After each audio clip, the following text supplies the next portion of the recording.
प्रायोजक हैं रोजगार डेवलपर्स। नमस्कार, पल्स 24 न्यूज देख रहे हैं आप और आपके सामने हाजिर हूं मैं आफरीन बानो। वक्त हो चला है न्यूज बुलेटिन का, तो आइए बढ़ते हैं खबरों की ओर।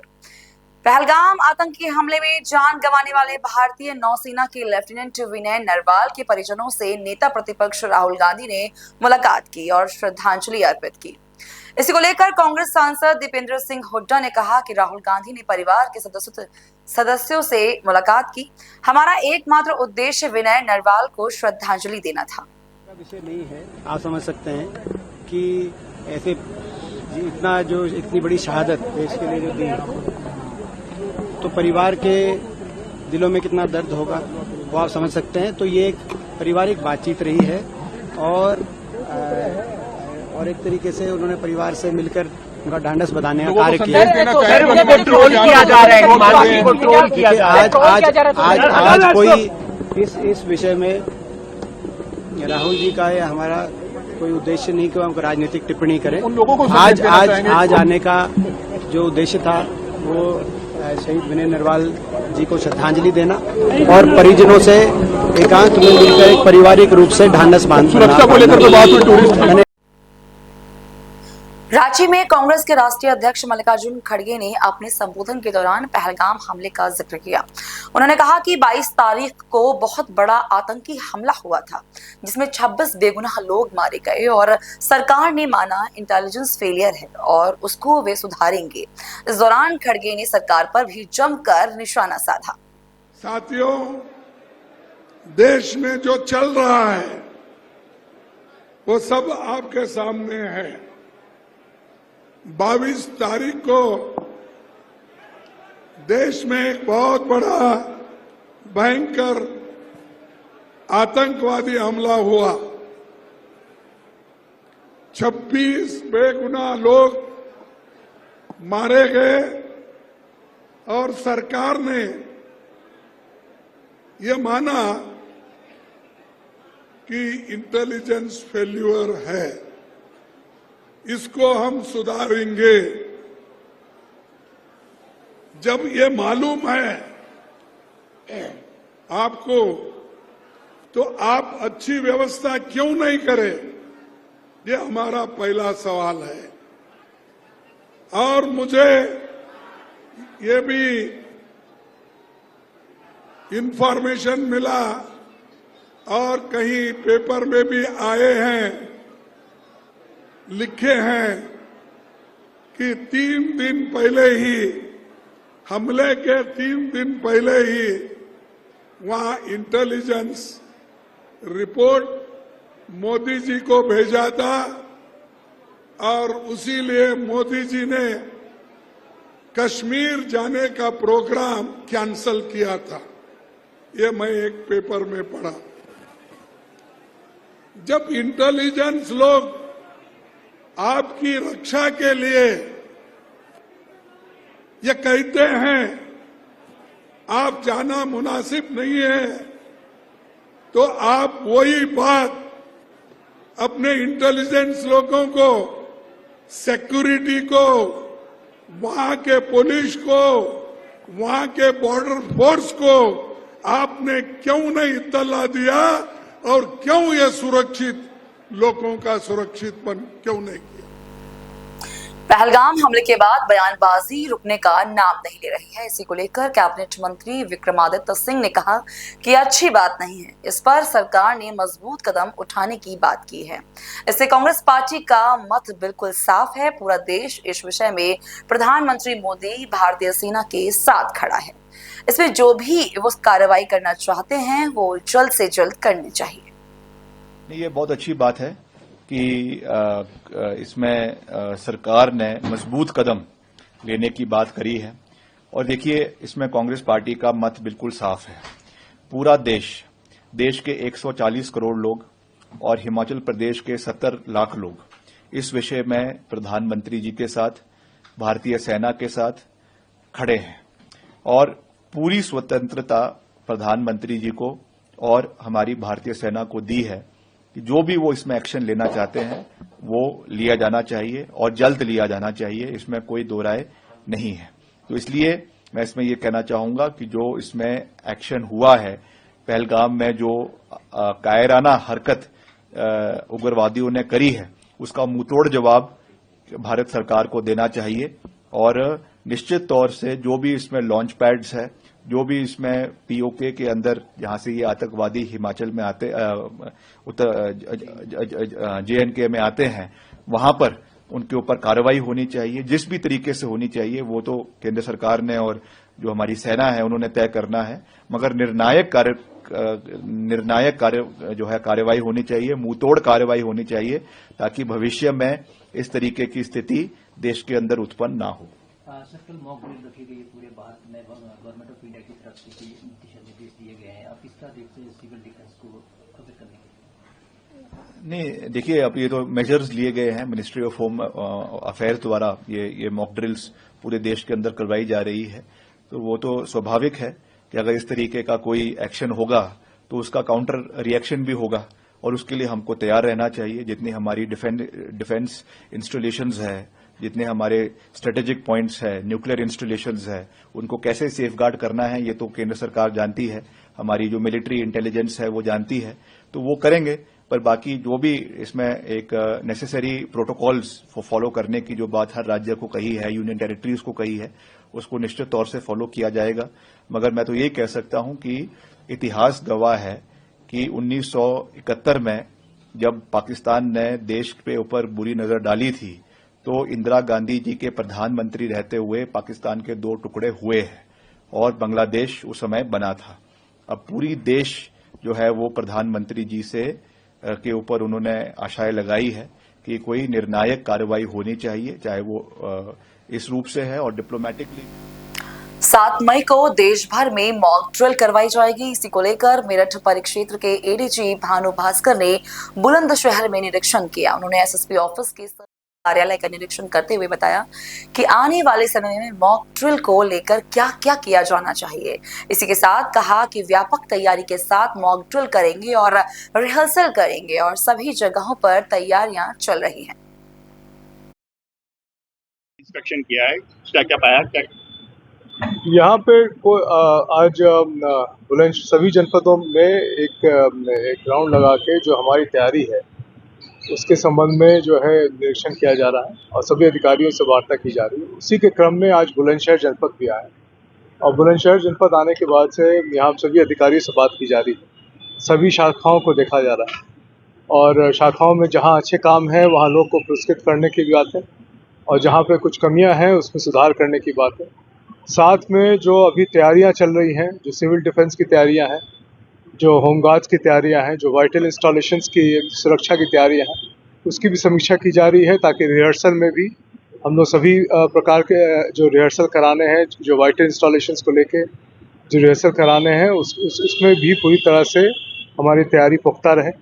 तो उसके संबंध में भी सभी थाना प्रभारी और क्षेत्राधिकारी और जितने जनपद के अधिकारी हैं उनसे बैठ के इस पर वार्ता की जाएगी और चर्चा की जाएगी। तो सभी राज्यों में मॉक ड्रिल के आदेश हुए हैं, अपने यहाँ बुलंदशहर जनपद में खास तौर पे सभी जगह कराए जाएंगे। जो हमारे वाइटल इंस्टॉलेशंस हैं और साथ में जो हमारे सिविल डिफेंस के जितने लोग हैं उनके साथ होमगार्ड्स के जितने लोग हैं, जो हमारे नागरिक सुरक्षा की टीम है उनके साथ जो है सभी के साथ जो है व्यापक तैयारी के तहत और पूरी प्लानिंग के तहत जो है हम लोग मॉक ड्रिल भी कराएंगे और रिहर्सल भी कराएंगे। पॉइंट चिन्हित किए गए सर? अभी सभी पे बातचीत हो रही है, चर्चा हो रही है, शाम तक सभी को करके उनको बताया जाएगा। सर, धरोहर परमाणु केंद्र को लेकर सभी जगह तैयारियां चल रही है, सभी जगह तैयारी चल रही है। Thank you. हापुड़ गन्ना समिति में 4.75 करोड़ रुपए के गबन का मामला सामने आया है, जहां गन्ना समिति कार्यालय में लिपिक ने फर्जी बिल वाउचरों से करोड़ों रुपयों का घपला किया है। दरअसल समिति के सचिव और SCTI के फर्जी हस्ताक्षरों से ये पैसा दूसरे खातों में भेजा गया। घपले में बैंक के अधिकारी और कर्मचारी की संलिप्तता भी सामने आ रही है। इस प्रकरण में कई लोगों के खिलाफ रिपोर्ट दर्ज कराई जा सकती है। आपको बता दें कि बिल वाउचर पर समिति के सचिव मनोज कुमार और SCTI शेष नारायण दीक्षित के फर्जी हस्ताक्षर हैं, तो वहीं घोटाले की सुगबुगाहट होती देख 25 अप्रैल से ही लिपिक ने कार्यालय आना बंद कर दिया। उसका फोन भी बंद है। घबराए अधिकारी ने लिपिक की गुमशुदगी देहात थाने में दर्ज कराई है। सहकारी गन्ना विकास समिति में बाबू जिनके पास लेखाकार का भी अतिरिक्त चार्ज था, भारत कश्यप, इनके द्वारा वित्तीय अनियमितता की बात आज सामने आई है। इसके बारे में डिस्ट्रिक्ट केन ऑफिसर और समिति के चेयरमैन द्वारा मुझे ब्रीफ भी किया गया है। इसमें हुआ ऐसा है कि इनके द्वारा समिति के खाते को मैनिपुलेट करके समिति का जो लाभांश था, जो कि समिति के अवस्थापना और विकास कार्यों के लिए इस्तेमाल होता, उसको अपने रिश्तेदारों के खातों में डलवाया गया। और अभी तक जो प्रारंभिक जांच दल गठित किया गया है डीसीओ के द्वारा, उसमें सिंभावली के हमारे लेखाकार और एससीडीआई और सचिव को इस जांच में शामिल किया गया है। मेरे द्वारा पूछे जाने पर डीसीओ ने अवगत कराया है कि कल दोपहर तक जांच रिपोर्ट सामने आ जाएगी। प्रथम दृष्टया इसमें भारत कश्यप द्वारा अपने रिश्तेदारों को समिति का लाभांश आईडीबीआई बैंक के खाते से ट्रांसफ़र किया जाना पाया गया है और अभी तक जो गणना हुई है उसके हिसाब से लगभग 3 से 4 करोड़ के आसपास का ये गबन है। इसमें समिति के सचिव, समिति में जो एससीडीआई हैं और आईडीबीआई बैंक के जो कर्मचारी हैं, उन सभी की भूमिका बेहद ही संदिग्ध प्रतीत होती है। और मेरी तरफ से डीसीओ को निर्देशित किया गया है कि कल प्रत्येक दशा में 2 बजे तक रिपोर्ट उपलब्ध कराई जाए, जिससे कि सभी संबंधित लोगों के खिलाफ, जिसमें हमारे समिति के कर्मचारी या फिर शासकीय कर्मचारी, आईडीबीआई बैंक के कर्मचारी जिनके द्वारा इसमें सहयोग किया गया भारत कश्यप को, और भारत कश्यप के सभी रिश्तेदार जिनके खातों में अनुचित तरीके से पैसा पहुंचाया गया है, उन सब के खिलाफ वैधानिक कार्रवाई की जाए। साथ ही साथ इसमें जो सचिव और एससीडीआई हैं, उनके खिलाफ विभागीय कार्रवाई भी शुरू की जाए। इससे एक तरफ तो जहाँ पे उन्होंने जो अपराध किया है उसकी सुसंगत सज़ा उन्हें दिलाने में मदद मिलेगी, और पैसे की वसूली के लिए रिकवरी सर्टिफिकेट इशू करने के लिए भी डिपार्टमेंट से लिखने को कहा गया है, जिससे कि जल्द से जल्द पैसे की रिकवरी भी वापस समिति के खाते में सुनिश्चित की जा सके। कितने लोगों की जांच टीम बनाई गई है? देखिए, अभी तो 4 सदस्यीय जांच टीम डीसीओ द्वारा गठित की गई है, जो कि कल दोपहर तक रिपोर्ट हमें प्रस्तुत कर देगी। सर, ये जो घोटाला सब सामने आया, तभी से जो लेखाकार हैं भारत कश्यप, तभी से ही लापता है, उनकी गुमशुदगी भी आपको रियाद में दर्ज कराई गई है। जी, ये समिति के सचिव द्वारा कल गुमशुदगी की रिपोर्ट दर्ज कराने की बात सामने आई है, और इसमें मैं एसपी साहब से बात कर ये इंश्योर करूंगा कि जल्द से जल्द इस व्यक्ति को ट्रेस किया जा सके और इसकी गिरफ्तारी सुनिश्चित की जा सके, जिससे कि समिति के खाते से जो पैसा गायब हुआ है वो वापस समिति को उपलब्ध कराया जा सके। ठीक है। हमारे ये संज्ञान में परसों आया था, परसों डीएम साहब से बात हुई थी, कल छुट्टी थी। आज डीएम साहब ने सुबह मिलने बुलाया था। अब डीएम साहब को पूरे प्रकरण की बता दी है, कैसे कैसे घोटाला हुआ है, कौन कौन इसमें शामिल हैं। डीएम साहब ने जांच कमेटी बैठा दी है और कल तक डीएम साहब ने रिपोर्ट मंगाई है जांच कमेटी के द्वारा, और कल इसमें आगे की कार्रवाई जैसे डीएम साहब कहेंगे। किसने गबन किया है और कैसे ये मालूम चल पाया आपको? गबन में हमारे समिति के कर्मचारी और अधिकारी शामिल हैं, किसी एक आदमी का काम नहीं है। इसमें 5-7 लोग हैं, बैंक के अधिकारी और कर्मचारी मिले हुए हैं। इसमें जांच कमेटी का अध्यक्ष कौन है? जांच कमेटी का अध्यक्ष जो हमारी डीसीओ है वही है। किस तरीके से गबन किया गया, कुछ जानकारी अभी? गबन 2022 से लगातार हो रहा है, 3 साल से। जांच में अभी हमने जांच कराई थी तो उसमें सामने आया है ये फर्जी जो बैंक के वाउचर हैं, जिसमें सचिव और एससीडीआई के संयुक्त साइन से ऑपरेट होता है खाता, उसके फर्जी वाउचर बैंक में जाते थे और बैंक वाले उसमें जो मिले हुए थे वो उनके खाते में ट्रांसफर करते थे। किसानों के 3 साल जो चयन रही है सोसाइटी का जो कार्यभार रहा, किस पर रहा? सोसाइटी कार्यभार प्रबंध समिति थी, समिति की, उसके डीसीओ अध्यक्ष थे, उन्हीं के अंडर में काम करते। कितने रुपए का गबन है? लगभग 5 करोड़ रुपए का गबन। तो इसमें क्या बैंक वाले भी संलिप्त हैं? बैंक के जो कर्मचारी हैं वो संलिप्त हैं, क्योंकि वो बगैर पत्रांक संख्या डले हुए फर्जी जो वाउचर हैं उनके आधार पर बगैर साइन के भी उन्होंने पैसा ट्रांसफ़र किया है। आप लोगों के संज्ञान में किस तरीके से आया कि इतना बड़ा गबन हुआ है? हमारे संज्ञान में ये गबन तब आया, अभी 4 दिन पहले नगलामल नहीं, इसने ब्रजनाथपुर ने पेमेंट किया था समिति को 3 करोड़ रुपए का। वो आगे ट्रांसफ़र करना था किसानों के खाते में। बैंक में पैसा शॉर्ट होने की वजह से वो आगे किसानों के खाते में ट्रांसफ़र नहीं हो पाया। तो बैंक में मालूम किया भी किसानों के खाते में क्यों ट्रांसफ़र नहीं हो पाया, तो बैंक ने बताया कि आपका बैलेंस शॉर्ट है, जबकि हमारे यहाँ रिकॉर्ड में बैलेंस काफ़ी ज़्यादा था। 10 दिन से वो लापता था। वो क्या करता था, वो पैसे दोबारा जमा कराता था अकाउंट में अगर पैसे कम पड़ते थे। क्या बताया जा रहा है जो लेखाकार है इसमें कई 10 दिन से लापता है, जब से ये पूरा प्रकरण सामने आया है? हाँ, 10 दिन से लापता है। कितने किसानों के फर्जी वाउचर इस तरह तैयार किए गए? किसान के साथ धोखाधड़ी नहीं है, ये समिति का जो अपना बचत का पैसा था ये उसके साथ धोखाधड़ी है, किसी किसान का कोई बकाया नहीं। खबर उत्तर प्रदेश के आगरा से है, जहां एक मेडिकल स्टोर के मालिक ने अपने कर्मचारी पर 30 लाख रुपए की धोखाधड़ी का आरोप लगाया है। आरोप है कि ओमवीर पिछले 9 साल से उनके स्टोर पर काम कर रहा था और इस दौरान उसने नकली QR कोड लगाकर रकम अपने खाते में ट्रांसफर की। वहीं शिकायत के बावजूद पुलिस ने अभी तक कोई कार्रवाई नहीं की और आरोपी पर सही धाराएं भी नहीं लगाई हैं।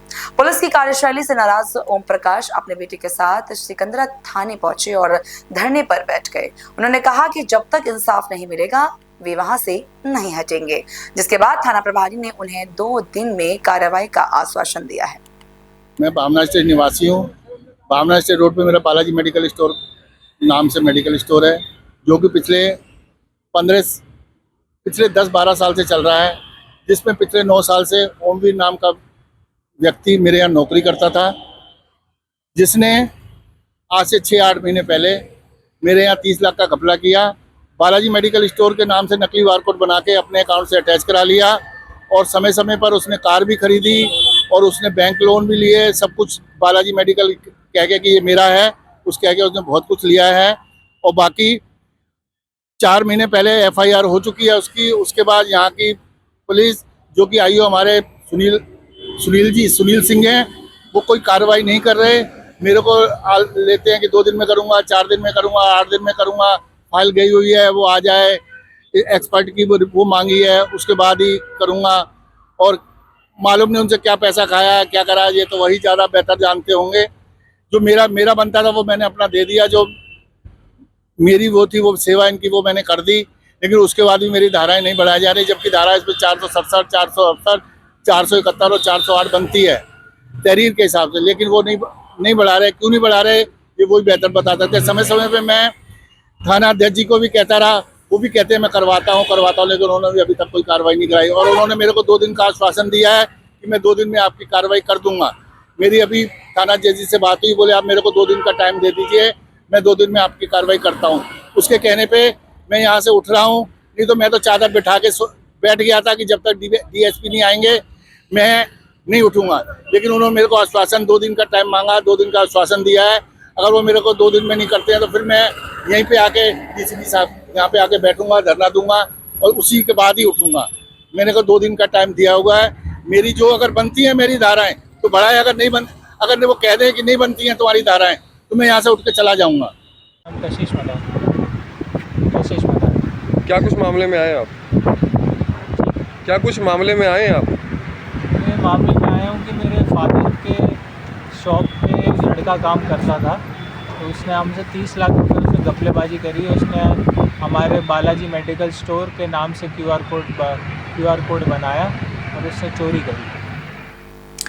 हापुड़ के पेलखुआ थाना क्षेत्र में सेना के जवान की पत्नी से पड़ोस में रहने वाले युवक पर धोखाधड़ी कर ठगी करने का मामला सामने आया है। महिला का आरोप है कि उसके साथ 12 लाख के जेवरात और 1.5 लाख रुपए की ऑनलाइन ठगी की गई है। दरअसल महिला का कहना है कि कुछ दिन पहले उसके घर में चोरी हुई थी, जिसके बाद महिला ने पड़ोस में रहने वाले व्यक्ति पर विश्वास कर जेवरात उसे दे दिए थे, लेकिन अब पड़ोसी ने महिला को जेवरात देने से मना कर दिया है। इतना ही नहीं, महिला ने शिकायत देने के दौरान दरोगा कुलवंत सिंह पर भी अभद्र भाषा का उपयोग करने का आरोप लगाया है और महिला को मारने की धमकी भी दी, जिसके बाद अब महिला लगातार न्याय की गुहार लगाती हुई नजर आ रही है। सर, मेरा नाम शीतल है। क्या हुआ है आपके साथ? सर, मैं दिनेश नगर पलकवा की रहने वाली हूँ। सर, मैंने एक एप्लीकेशन दी थी थाना पलकवा में। मैं शिकारपुर गई थी 10 मार्च 2025 को। तो मेरे फादर भाई साहब हमारे पड़ोस के रहने वाले थे, काफ़ी अच्छी सदर थी। मैंने कुछ जेवर दे दिए थे। मेरे घर में पहले चोरी हो गई थी, इसलिए मैं साथ रख के ले जाती थी।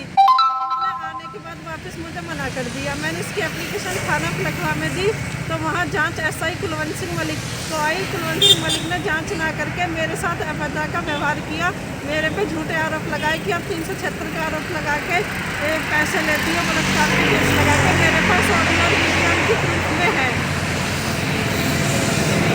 आपने उसकी शिकायत किसी उच्च अधिकारी से भी की थी? सर, मैंने उनकी IG मेरठ, SSP हापुड़ और फिर DGP ऑफिस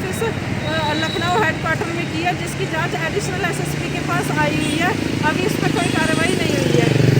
उन्होंने क्या आश्वासन दिया आपको? सर अभी उन्होंने सिर्फ बयान दिया, उन्होंने कहा उसे बुलाया जाएगा। आप क्या चाहती हो? सर मैं चाहती हूँ कि मनिकर कुमार के खिलाफ कड़ी से कड़ी कार्रवाई हो। मेरे पति सेना में है, उन्होंने मुझे मारने की धमकी दी है कि आपकी हत्या करा के आगरा पुलिस को बड़ी सफलता मिली है। आपको बता दें कि बालाजी ज्वेलर्स से योगेंद्र चौधरी की हत्या का खुलासा हो गया है।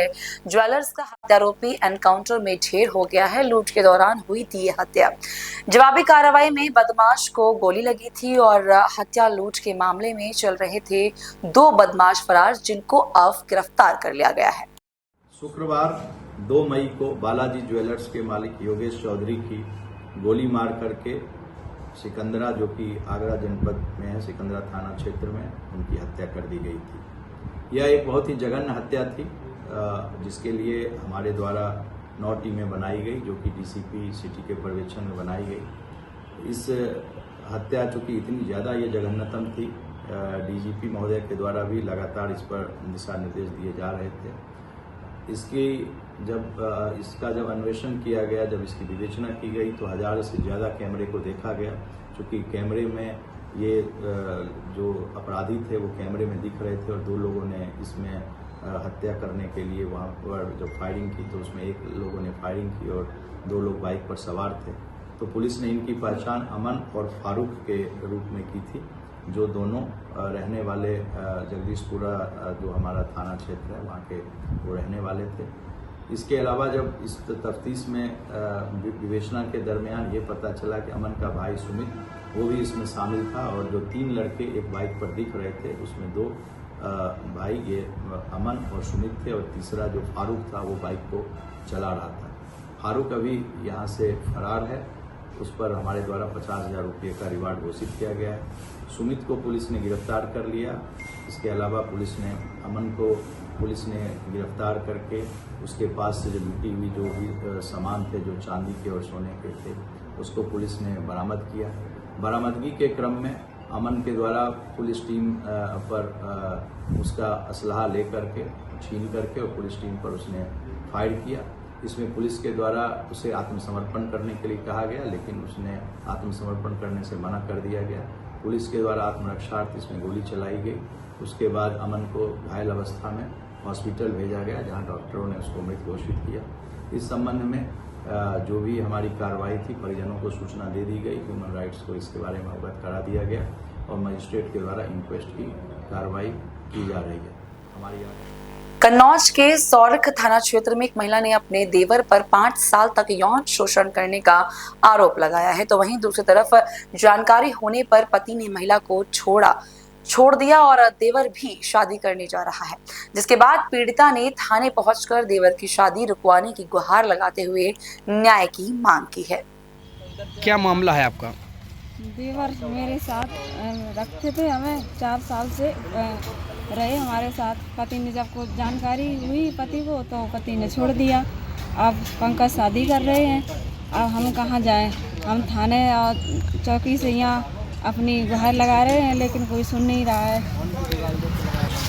4 साल, 18 साल, 14 साल रहे थे। मेरे पति मारते पीटते थे, दारू पीते थे, तो पंकज बोले कि तुम मेरे साथ रहने लगो, हम तुम्हारा जीवन यापन करेंगे, तुम कहीं नहीं जाओ, हमारे पास रहो। तो हमने भी ठीक है। अब वो शादी कर रहा है, हम कहाँ जाएं भैया आप बताओ? हम ना कहाँ जाएंगे, ना घर के रहे ना घाट के रहे। सारी संबंध बनाए थे, 4 साल से रहे थे हमारे साथ, पत्नी बना के रखा उसने। पति बन के रहे दोनों लोग, तो एक लड़का एक लड़की। हाँ, वो पति के साथ रहते हैं, वो दिल्ली ले गए। हम अपने पति के घर पे रह रहे हैं।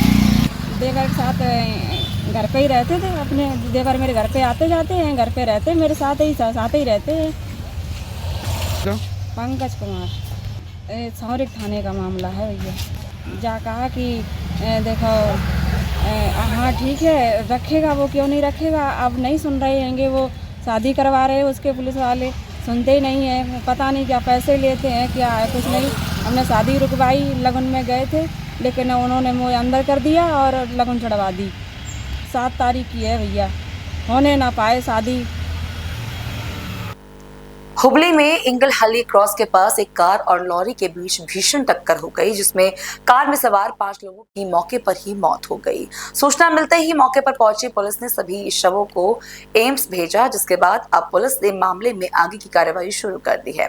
इसी को लेकर धारवाड़ जिला पुलिस अधीक्षक डॉक्टर गोपाल बैंकोड़े ने बताया कि जांच के बाद ही हादसे की वजह का पता चलेगा। ಇವತ್ತು ಬೆಳಗ್ಗೆ ಸುಮಾರು 8:30 ಗಂಟೆಗೆ ನಮ್ಮ ಹುಬ್ಬಳ್ಳಿ ಮತ್ತು ನವಲಗುಂದ ರೋಡಲ್ಲಿ ಒಂದು ಕಾರು ಮತ್ತು ಲಾರಿ ನಡುವೆ ಆಕ್ಸಿಡೆಂಟ್ ಆಗಿದೆ. ಈ ಆಕ್ಸಿಡೆಂಟ್ ಸಂಬಂಧಪಟ್ಟಂಗೆ ಕಾರಲ್ಲಿದ್ದವರು 5 ಜನ, ಅದರಲ್ಲಿ 3 ಜನ ಲೇಡೀಸು, 2 ಜೆಂಟ್ಸು ಸ್ಪಾಟಲ್ಲಿ ಡೆತ್ ಆಗಿದ್ದಾರೆ.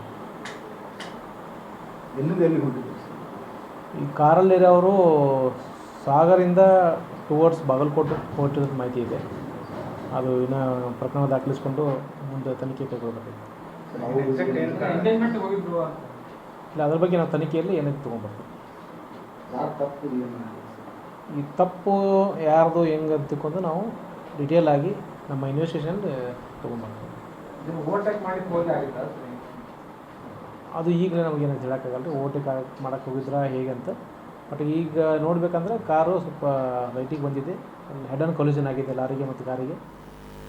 न्यूज बुलेटिन में फिलहाल मेरे साथ बस इतना ही। मुझे दीजिए इजाजत और आप देखते रहिए पल्स 24 न्यूज। नमस्कार। इस प्रोग्राम के प्रायोजक थे रोजगार डेवलपर्स।